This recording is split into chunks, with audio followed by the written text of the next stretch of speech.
Hey guys, it's week 2 here for Rooted, and I'm excited to be back here again.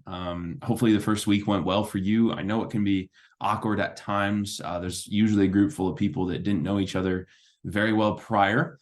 So if it felt awkward, if it felt difficult, keep leaning into it. Of course, things are going to change in that regard. But yeah, do your best to be as open, as welcoming, try to meet people where they are, maybe some of the interests they have. Do your best to really connect with everyone in your group. So the outline for this week here that you can follow if you'd like, kind of do a welcome at the beginning. Again, try to start as early as you can to 6:15 or whatever time you have set. I remember for anyone who is bringing kids, you cannot bring your kids before 6. But you probably need some time to check them in, find the space where they're going to be. Pretty sure they're going to be in the worship center starting this week. So make sure to tell everyone in your group that that is the case. But yeah, get there as soon as you can, check in your kids, and then start as soon as you can with that. Of course, the welcoming can kind of be some chit-chatting, that kind of thing. And then go right into an icebreaker. I still, again, think these are good. So you don't have to do it if you don't want to, but make sure you have everyone share their names again. You might be in a group that knows each other pretty well, but I still think it's beneficial. So do that if you can, if you want to, but you have the freedom to choose what you want. Have someone share their story. Hopefully you picked someone to share their story already this week. So if you haven't, make sure you tell them now so that they can prepare it.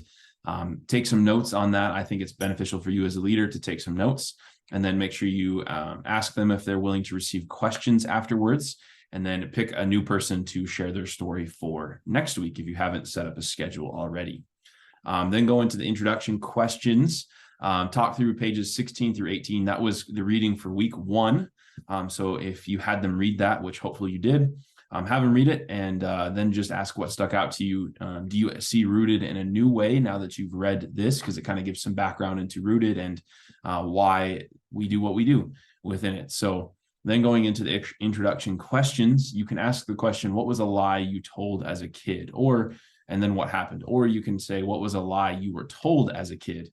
So it's kind of two different questions, whether one that you lied to your parents or to someone else, your teacher, whatever else, or maybe a lie that you were told that you found out was not true later on. But really the key there is kind of when you know the truth, things change.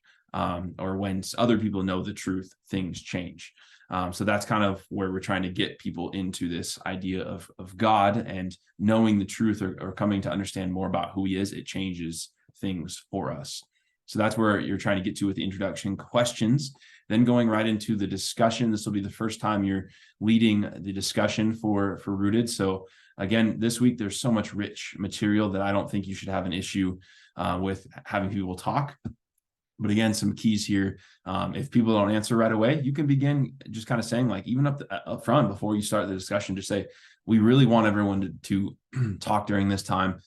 So what I'm going to do is, if you're not willing to share, if we're kind of getting to a difficult part of the discussion, I'm going to start calling on people, and don't take it as a bad thing. We just want to hear what you have to say. So if you set the tone up front that everyone's going to talk, everyone's going to share, hopefully that will help with people being quiet. And again, you don't have to be a jerk about just calling on people, but at the same time, again, this week is very important for how you're going to set the tone for the rest of the discussion. So if that helps, use that. But you can use the questions in the book. The Leader's Guide has some questions you can ask. Things like, what day did you like the best? What day challenged you the most?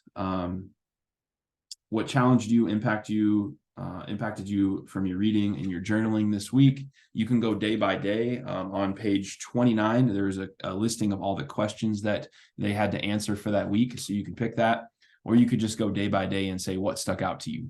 Again, what challenged you, what impacted you, whatever else. And I think doing that, starting that way, is going to be really beneficial for you. So I would just start in day 1, say, what did you underline? What questions did you have? What stuck out to you? That kind of thing. And then at the end, make sure you gather prayer requests, pray for one another, and then make sure that you have a date, time, and location for the prayer experience. If you've not told me yet, make sure to let me know. Make sure to schedule the serve experience as well. I know that some people have already, some people have not. Let me know when that is as well. And then if you have not yet signed the covenant, make sure to sign that. So a couple of the things for this week: creation story. So this was all about God. It was all about creation. There's a lot of questions that people have in regards to creation. So talking about this stuff might open some barriers for people to start asking questions that maybe they've never asked, or questions that they haven't asked in a long time. So be willing to lean into some of those questions, maybe about who God is, or about who we are, creation, those kinds of things.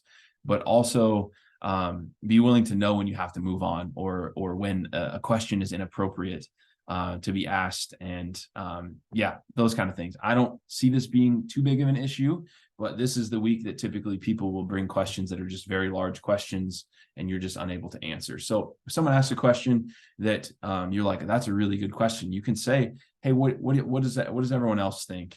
What do we think God said, or what do we think the Bible says about it? You can dig into that. But if it starts getting too long, maybe 1, 2, 3 minutes, then just be like, hey, maybe you could go do some research on that. We could ask Pastor Justin, or we could all do some research on it. Come back next week, we'll talk about it. So just make sure this week you have a good hold on the discussion. If questions are asked that are really big, make sure to redirect after a little bit of time. Continue to stay in touch throughout the week in a group message or email or whatever else. Send out prayer requests, encouragements, reminders. Again, a key point here is make sure you send out the icebreaker and the introduction question by noon on Wednesday, or whatever day you're meeting, so that people have a chance to think about it before they come to the group meeting. And then make sure people read week 3 devotionals in preparation for the week 3 discussion. Now, some of you are getting very close to your prayer experience. So make sure that you are on the same page with that. I will send out another video here about the prayer experience, so that you can start wrapping your mind around that and have that prepared. Again, serve experience, make sure everyone's on the same page with that.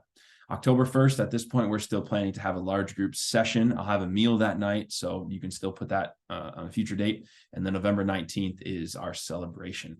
Let me know if you have any more questions for this week. I'm very thankful for all of you, and just excited to see what God is going to continue to do.